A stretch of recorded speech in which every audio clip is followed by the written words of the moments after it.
15 जून दोपहर 2 बजे गलवान घाटी, हिमालय की ऊंचाइयों पर भारतीय सीमा का एक सुदूर वीरान इलाका। कॉर्पोरल अहमद, बेस को खबर देते हैं कि फॉरवर्ड पोस्ट से झंडा नदारद है। सर देखिए, वहाँ और भी है। पर्वतों पर उस दिन फौजी कमांडोज अकेले नहीं थे। दुश्मन सैनिकों ने गिरते पत्थरों की आड़ लेकर फौजी यूनिट पर धावा बोल दिया। कम इन बेस कैंप, स्क्वाड 3 का भारतीय क्षेत्र में घुसपैठियों से सामना हुआ। रिपीट, स्क्वाड 3 का दुश्मनों से सामना हुआ। लेफ्टिनेंट सिंह की पेट्रोल 3 टीम को जिस आखिरी विरोधी का सामना करना पड़ा वो थे भूस्खलन से घिरे पत्थर और चट्टान। और फिर अंधेरा छा गया। 6 घंटे बाद जब लेफ्टिनेंट सिंह की आंख खुली तो उनका सर चकरा रहा था।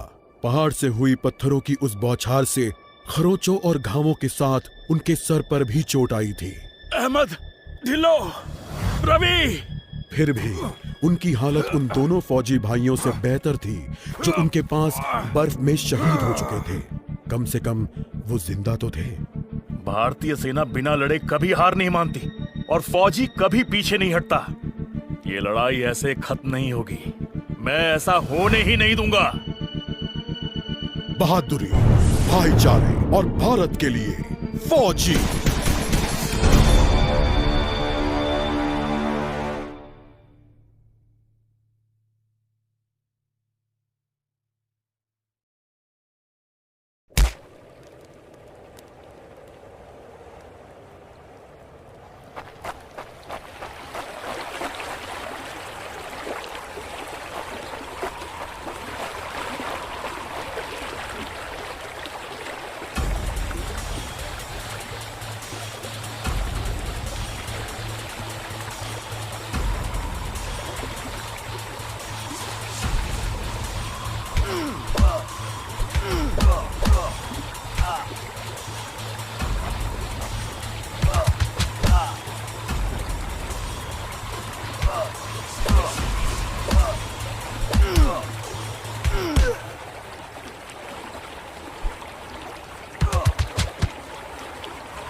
बोल दिया।